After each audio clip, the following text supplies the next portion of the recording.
Unaussprechlichen Ramblen.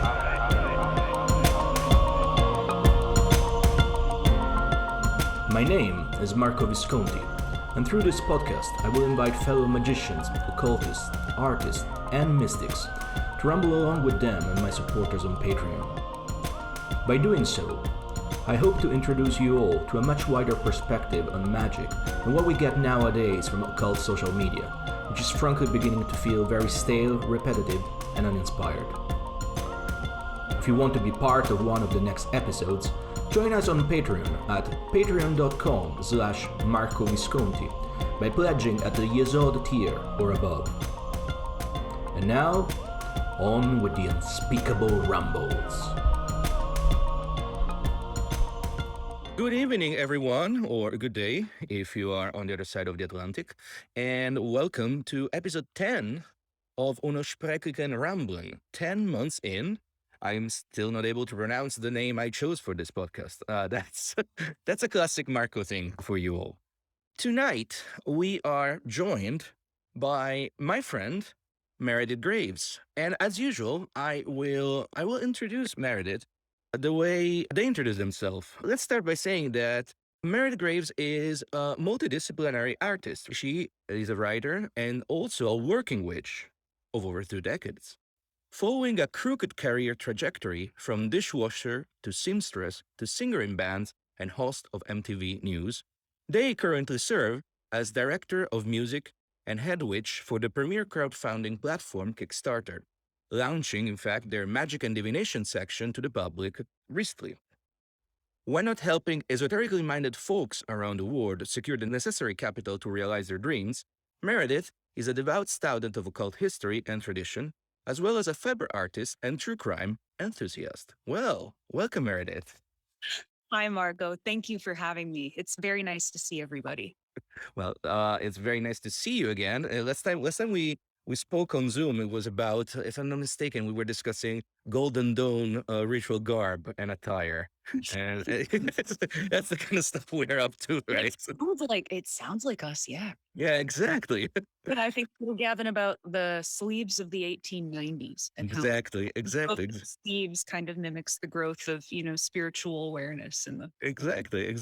I mean, I really think we should definitely go back to that. I was reading today on Twitter, in fact, that some people, Kelly, in fact, one of our members here, was maybe rightly saying that the weapons of the Golden Dawn didn't age very well. They look a bit like a play school set, kind of. I think about that a lot, especially with regard to like how historians of all stripes, not just culture enthusiasts, kind of categorically view the past. Mhm. And I understand that some of this is willful self-romanticizing and some of this is like the technology we have available. But even though we think about, when were cameras popularly introduced, like the 1860s, right? So we tend to think of the past as being this very black and white. Oh, everything was black and white and kind of blurry. Like, Yeah. absolutely not. And if you ever really want to get me on a soapbox, let's talk about how dyeing has historically been the provenance and trade of the alchemists, and fabric was often Absolutely. getting dyed in alchemical laboratories. And thanks to that, by the 1890s, oh my God, by the 1790s, we had neon. Yeah, exactly. Neon florals, but like Bridgerton is a little wacky, but the first season, it's not entirely inaccurate, right? So by the 1890s, you can imagine like, especially the women of the Golden Dawn, as engaged as they were with the creation of the British and Irish stage traditionally. Yeah. You have to, George Bernard Shaw might have had a stick up as you know what, but I'm pretty sure he had some really cool costumes. Like I can't imagine Lord Spar getting on stage in anything that was drab, right? I mean, I was thinking about like there's a couple of beautiful pictures of Florence Farr with these beautifully flowery dresses, right? And I tried to recolor those pictures with all these AI technologies that are around. I'm not an expert by any stretch of the imagination, but just the computer does it, right? And when you see all this picture popping up, it's like, wow, well, these were real people. Like they were really loving their colors there. Absolutely. And I also just think about, at the same time, what was available versus what was popular versus what was considered tasteful and how things like have grown and shifted in culture. So like, first of all, women of the Golden Dawn were magicians, but they were also on the stage. And up until a point in history, being an actress was considered like a scandalous Thing. Yeah, absolutely. terribly scandalous. And then you think about like Victoriana and how well through the turn of the century, because of Queen Victoria's own history and the death of her husband, she was like wearing black year round. And people were a little more subdued by then. And then you think about walking into the room, and seeing the Rebas splashed all over the walls, and those play school tools, and like where I place the clothing and the textiles of the era in context there is like, imagine being a woman in the 1890s who had, at the very least, like drawers and a chemise or a smock with a corset, with a petticoat, with a skirt, with a blouse, with a waist, with a belt, with a jacket. And then think about dropping all of that for the tower robe and walking into this neon playroom where you get your sword. And it's just like, if you really think about it, especially like when you see those photos of Florence Farr, I'm a little bit obsessed, but I still have a little bit of research to do in terms of Farr's relationship to the rational or the aesthetic or artistic dress movements. Knowing, of course, that Oscar Wilde was a contemporary of the Golden Dawn and Pamela Coleman Smith was a suffragette, and blah, blah, blah. We can look around at 360. There's a lot more than I understand at present to be said for the relationship between the stage and the women of the Golden Dawn and the history of rational and aesthetic and artistic dress. But some of the later photos of her with the Psalter and her lyrics, she has a lot of the draping on that says to me that she was also a dress reformer. Oh, wow. So I'm interested more into that in the future and looking at the overlap between like how things like the art of Klimt tend to overlap with Farr's presentation on the stage, but also what she wore off stage. You know what I'm thinking also is that those were also the early years of, well, psychedelic experimentation, right? With peyote and with ayahuasca, whatever was actually coming from, the colonies at the time. And so possibly these people were really trying to recreate those, incredible mind states by projecting all these colors outside. And in fact, it's something that, I think, yes. There we go. That's the picture. For those of you who are only listening to this podcast, Peter here just showed the picture we were just discussing about. So, I mean, it's interesting that we went immediately discussing about, Florence Farr as an actress and on being on stage, because in fact, like turning the spotlight back onto you for a second, you started as a musician. You started with Perfect Pussy, and then you went to create Horner Press, and then you were on MTV News for quite some time. As a performer, did you find magic that was present in those scenes back when you were into those scenes? But I'm asking you this because when I was part of the music business, I didn't see much magic at the time, right? I was the odd one out, right? Oh, what is Marco with his weird interest? Which was for me was so strange because I was, into industrial music. Hey, everybody's gonna be like Coil, but of course Coil was 30 years before, so of course I didn't find any. What was your experience? That's such an interesting question. That's like such a tremendously interesting question because, magic is present everywhere, whether people want to be aware of it or not. But it may have just been the specific, sequestered corner of the punk scene that I was kind of into, where like there's all sorts of, depending on how you look at magic and what your like working definition is, what you need to see in order to be able to identify something as magic, right? I kind of found it sneaking in everywhere for a long time.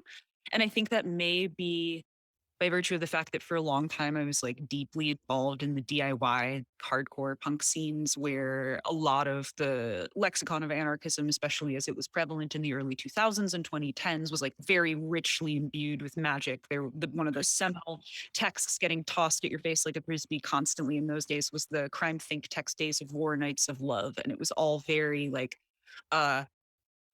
in keeping with a lot of other writers of the 20th century and their predecessors who kind of enmeshed anarchism and self-sustainability and magic. And I'm thinking everyone from like a Hakim Bey to Austin Osman Spare to like Crime Think to Tikkun and the Theory of the Young Girl, like York, like tons of philosophers who are kind of operating at the intersection of DIY and anarchism and the idea that there's a magic to all of that, right? Yeah.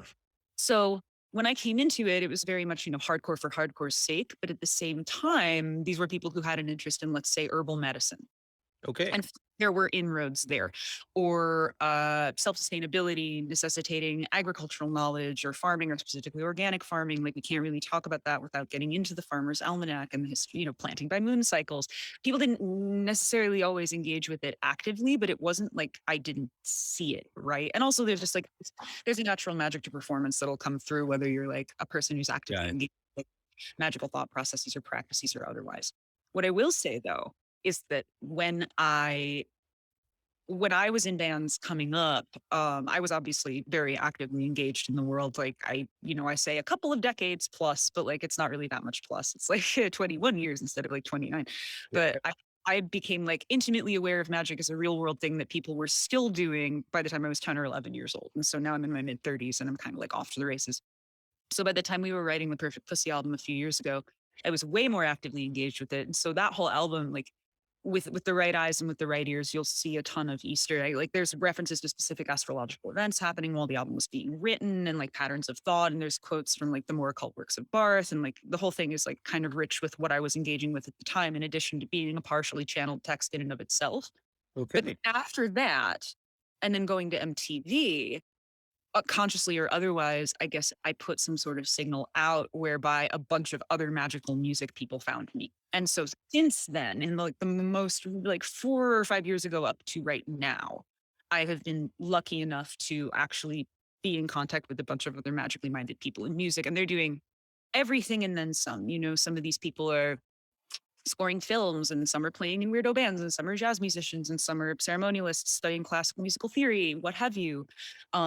A broad diversity of people. But yeah, that's a roundabout way of saying it. But only in the last few years have I realized just how many more magical people are involved in music than I previously considered, outside of like the stuff that I was raised on, which was everything from Alice Coltrane to like psych TV. I definitely think that there's been maybe what we would call maybe the third magical revival, right, in recent years, at least in what we would say maybe alternative culture, right? And let's speak about it in the most broad sense possible. Um, moving then from music into what you do nowadays, like you pretty much like you're the head of music at Kickstarter and of Witchstarter, as you as you name it, right? There's one question from actually a couple of questions from our patrons here. The first one is from Anna, and she would love to know how Kickstarter sign off on such a thing. And if does that reflect the occult witchcraft being such a reasonably mainstream or maybe fashionably hip interest? And what's your stance as a gatekeeper on that role? Oh, when people use that word with me, I feel like I am like a D&D character. Like I'm You're like the dungeon master. What is it? me. I'm the gatekeeper all along, as the person who like facilitates people making millions of dollars worth of magic every year. Um, yes, yes, and yes, Anna, right?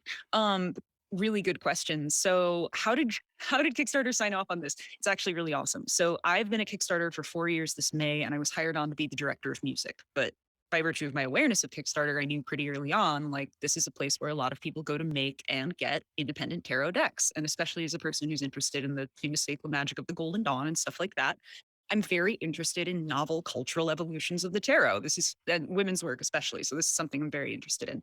So pretty soon after I started working there, I realized tarot decks weren't really something anyone on staff was paying attention to because they were diffuse. They were everywhere. So some people would automatically think to launch them in their playing cards and games. Other people would think to put them in our art category because they were hand drawing all the cards, right? So they were hard to track.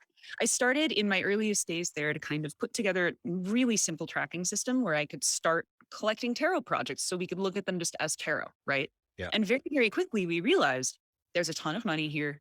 And when we're talking about Kickstarter in those terms, when we say there's a ton of money here, we mean a lot of people are making their livelihood or finding sustainability or being supported like more than adequately by a really vibrant community that had been around for almost the entire time Kickstarter has been around as a platform, which is over a decade now.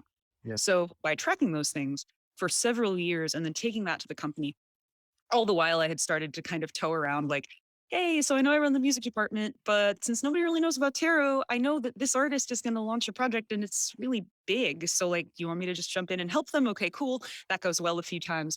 And then finally, upon presenting the actual like hard numbers and statistics to the organization, they were like, okay, you weird little witch, you can just go do it now. And so at the end of last year, we actually finally launched homepage. It's kickstarter.com/magic. We're very proud of it. And this is now the place where all of the many people who already come to Kickstarter every day to find, tarot and stuff like that, they can actually just skip the search bar and go straight to the Magic website. Is this a testament to the idea that magic and astrology and everything are very trendy right now? Yes and no.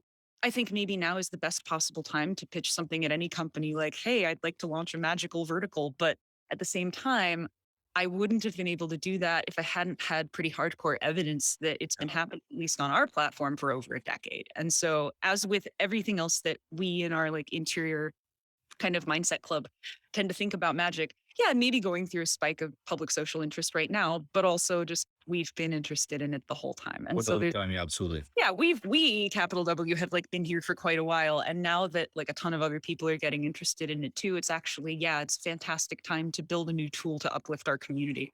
So very Well, great. but every time there is an expansion, right? There's a risk there that maybe the core message gets diluted. I don't particularly think that's bad, right? Because I think that I mean, I like the idea of promulgation as a telemitrist. I like the idea that you do bring this message to the masses, really, if possible. And I would say Kickstarter is doing a fantastic job in that. I think I lost count of how many tarot decks I've been backing.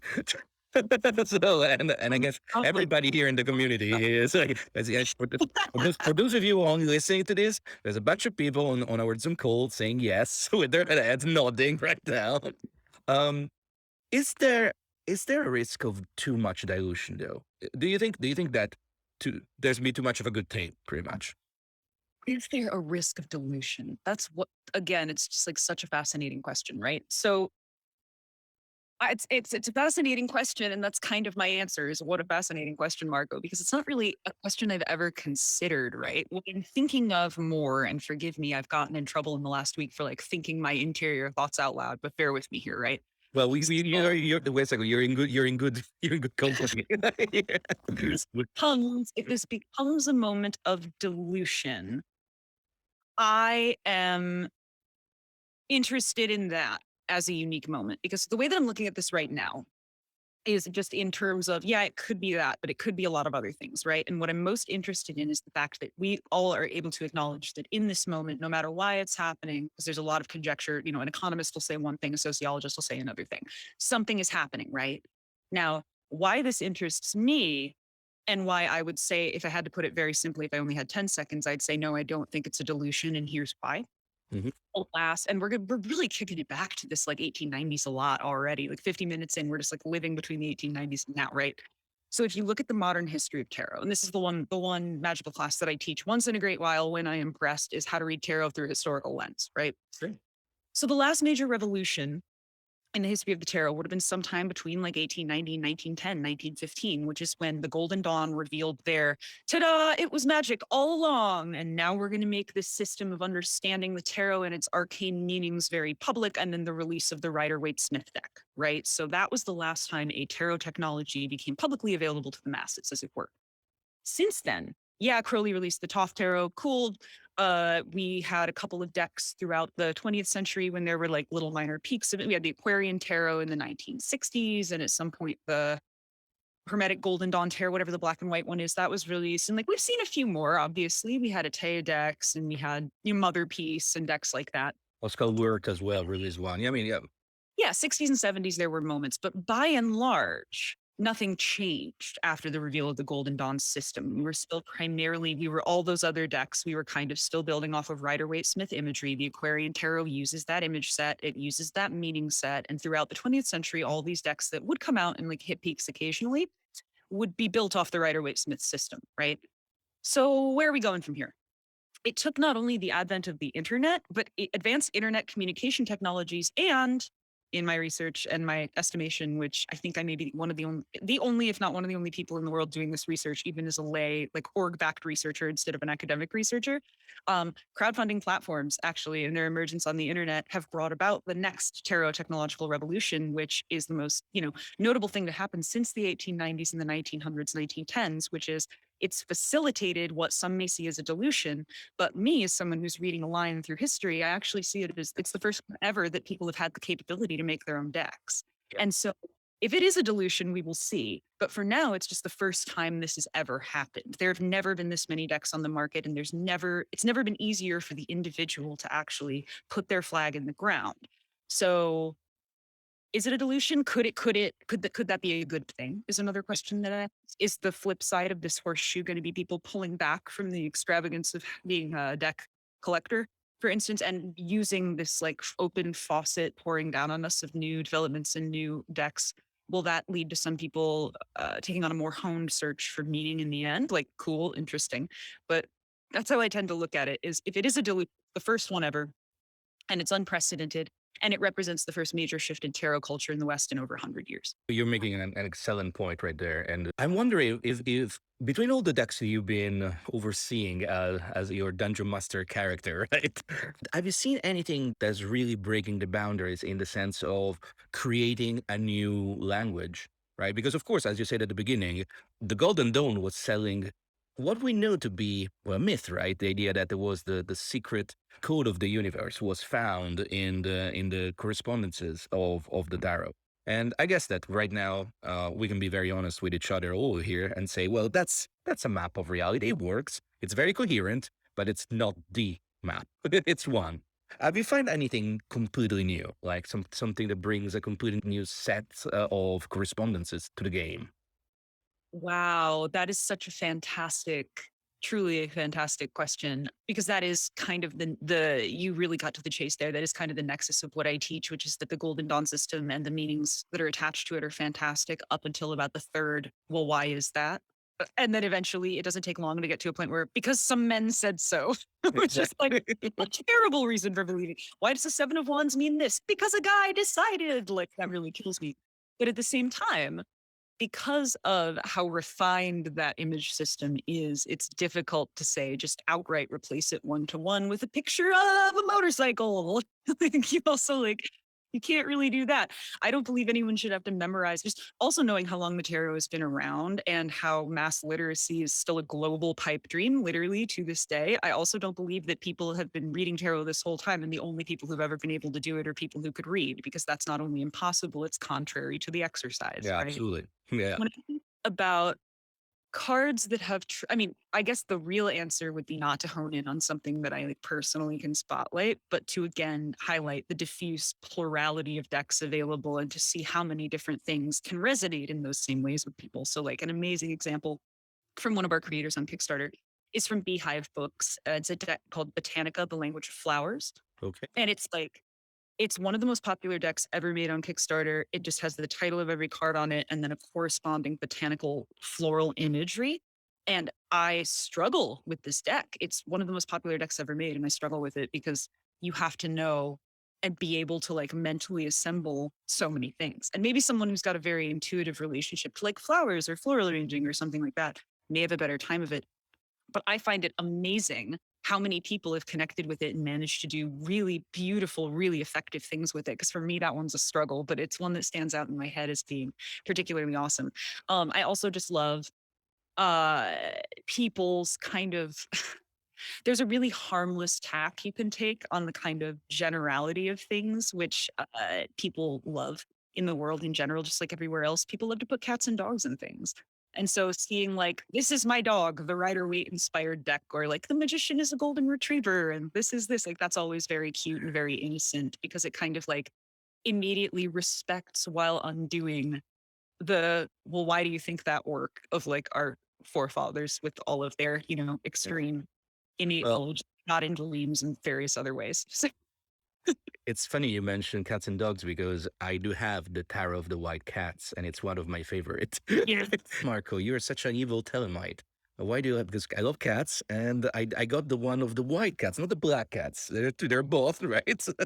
But it's a testament of how at least the structure of the tarot, right? There's 78 cards, and the sort of idea that there's an element of of liminality in the sense that you don't know what card is going to come out, right? It will work. You can put on top any sort of correspondences. I would say at least it's you have to think it out a little bit. It's just to be, like you said, just a motorcycle just because you like motorcycles, right? But maybe that's it's just the tarot card, the tarot deck it per se has some sort of maybe some egregores behind it that just works because it works, right? And that's it. I'm a white guy that just say that it works because it works. Right?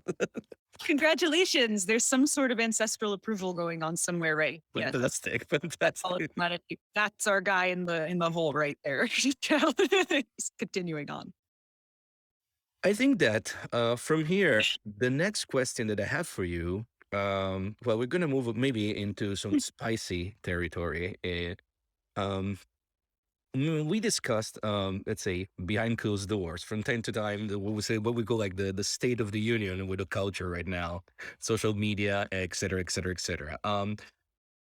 We're not gonna go too deep into this, right? But my question is, you just said that you made a very compelling point that in fact it is a moment for culture where there's an expansion. In fact, not a dilution, quite the opposite.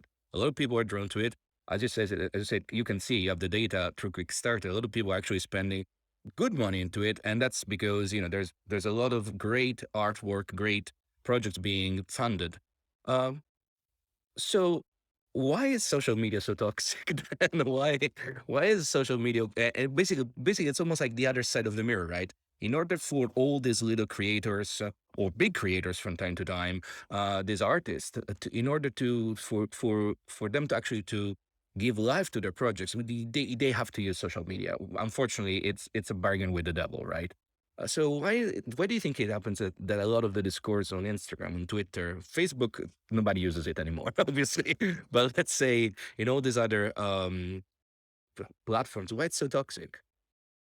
Gosh, it is such a big question too. And it's one that, well, of course, I'm probably as bad as everybody else because naturally I have a lot of feelings about it, but I also don't because I'm very lucky in that I am a very low social media person these days now that I'm not like actively on television anymore doing I help other people now. I don't do like Yeah. public work. So I don't think I've posted on Instagram in 2 years, right? And like I took Twitter off my phone years ago and I don't have Facebook. Which is interesting because Instagram is where we communicate the most. Like we always talk on Instagram I messages. use it to talk to people. I use it to talk to people. I just don't post on it. I share Kickstarter campaigns to my stories and I use it to keep in touch with my international friends because in my mind, because I have no alerts on my phone, being such a Luddite, I assume nobody else does either. So I just message them on Instagram so I don't like blow up their phones. I think it's bad because human beings are, and hopefully this is seen as a compassionate stance and not an indicting one. Um, Technology is great broad stroke. But well, technology just love the stuff, right? But at the same time, our capacity as humans to advance our projects and to advance our goals and to say, I want to make this thing, I want to make this thing faster, and I want to beat you, and I want my rocket to get to space first, and like all of that. It's wonderful, and it's a great challenge for the humans who are building it. But we're simply not designed in the brains to be at that speed necessarily.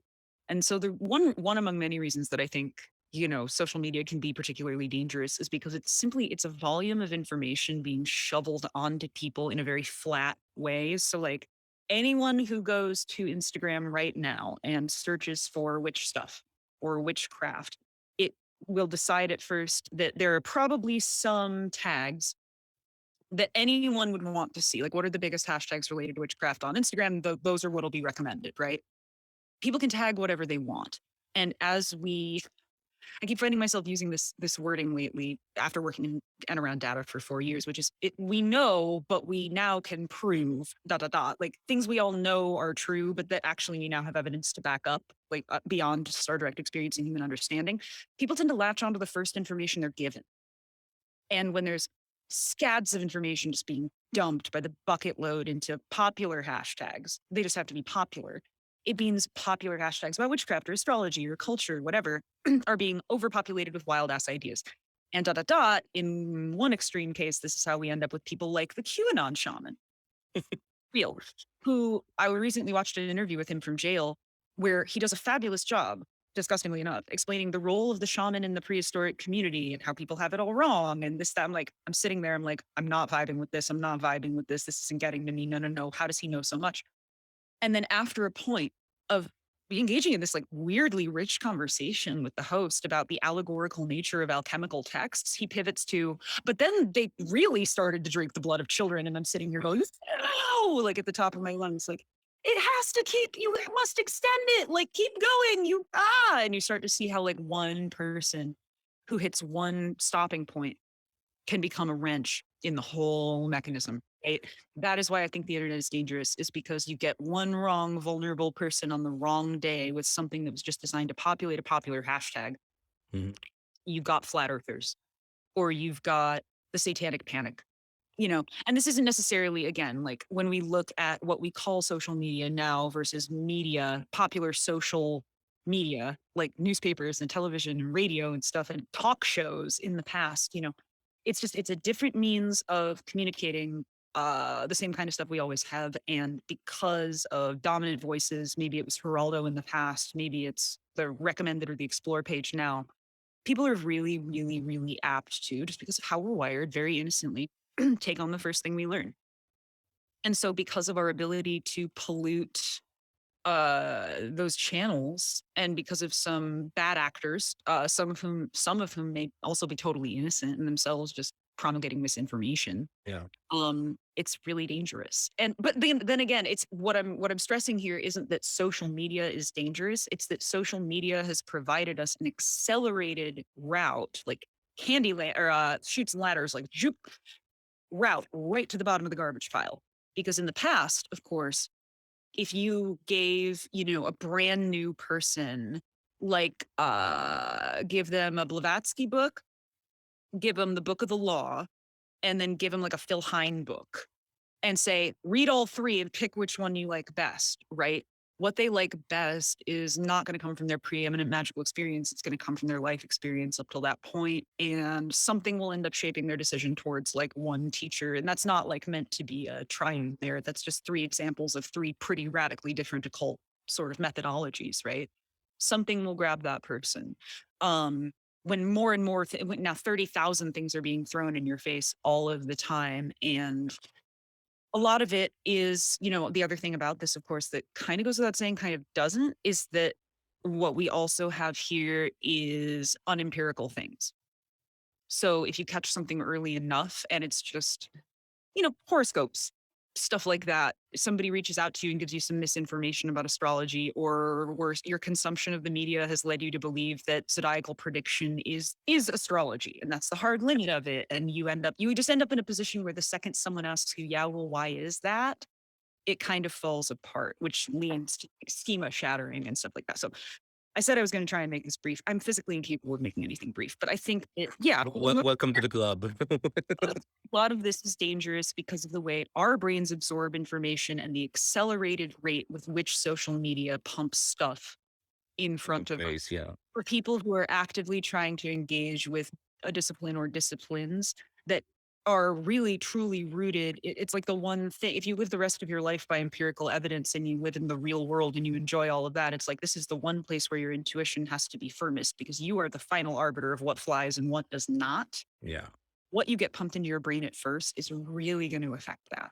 And that's one reason I feel so honored to be like the weird guardian of like this one space on the internet where people are engaging in this one kind of occult discourse. And I can, not that I have to do a lot of lifting to accomplish this, but I can make sure that corner stays relatively Safe, yeah.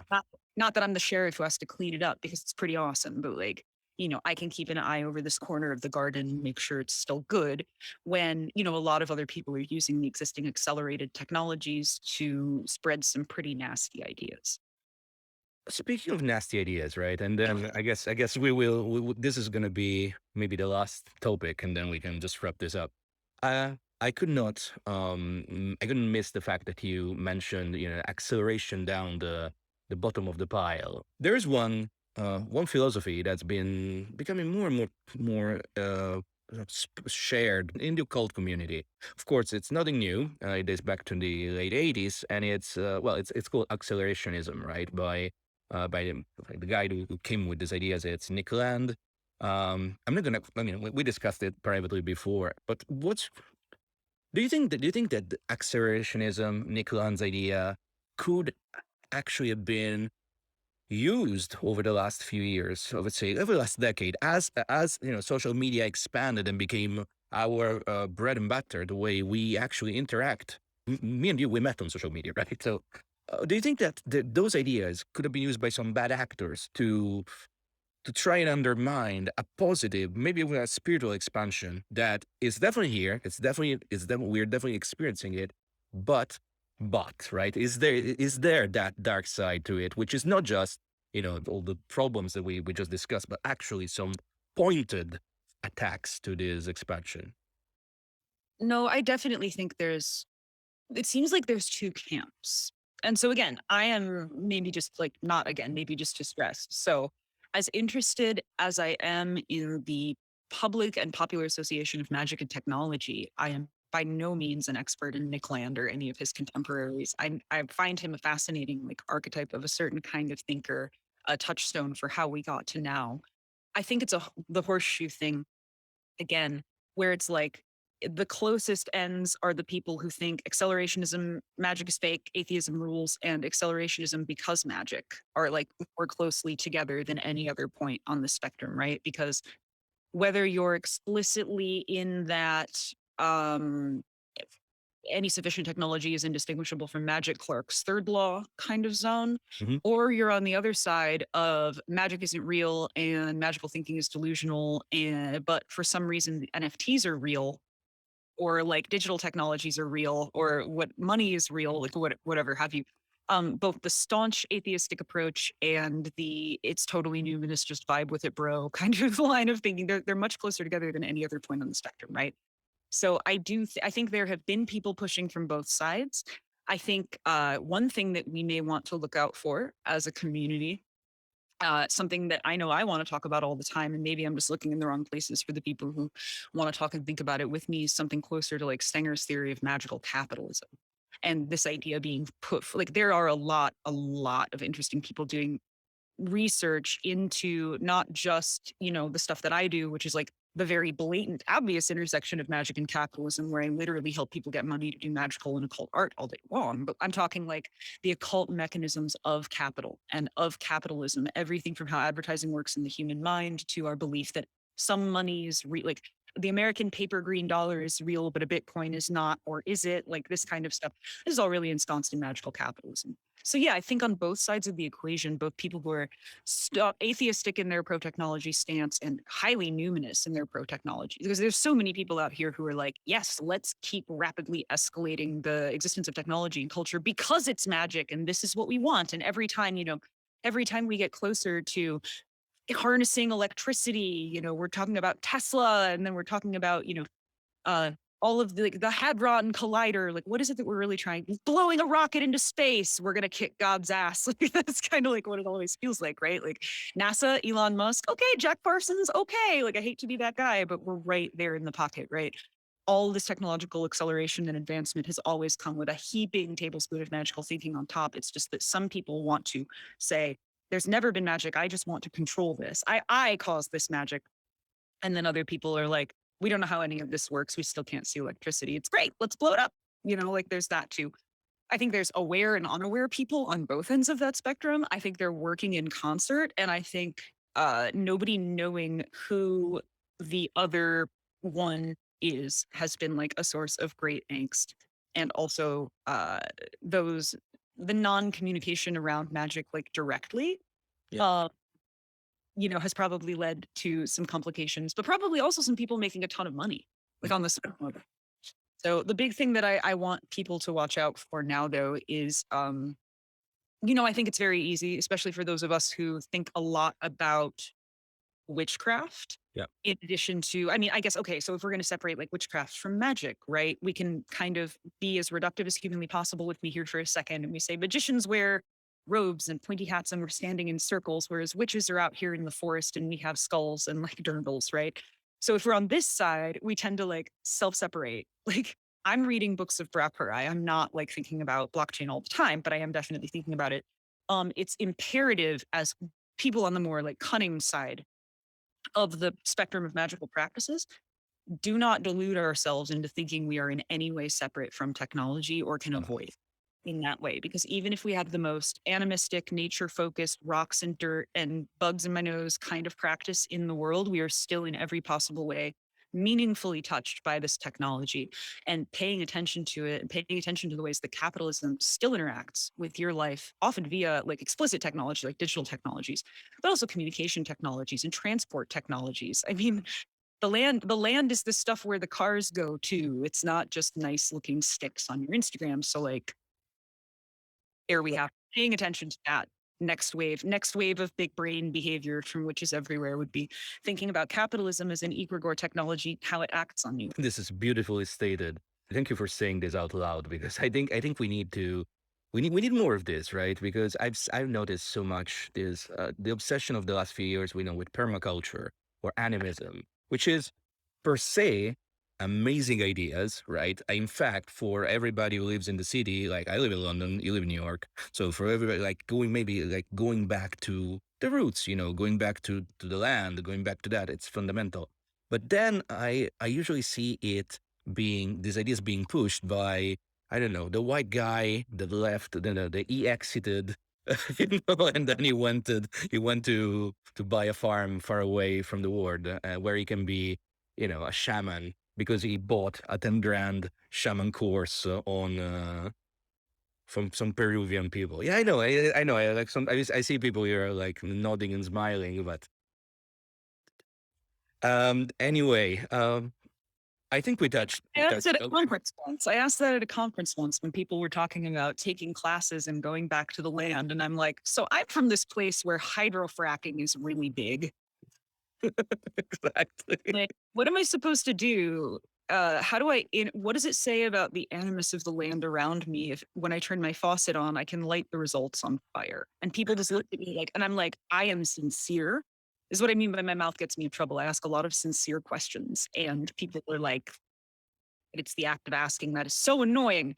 It is just, I need people to recognize that there is nothing inorganic in the world. Like this idea of technology versus nature is a falsehood. Our gas comes out of the ground. Nothing comes from nowhere. Matter can neither be created nor destroyed. Even your car, your computer, your everything. The second that we separate that out from nature, and the second that we start thinking that nature is something we have to like work to regain access to, like everything I'm touching, from the synthetic carpet under my feet to the cotton sweater that I'm wearing, it has its origins point in the world somewhere.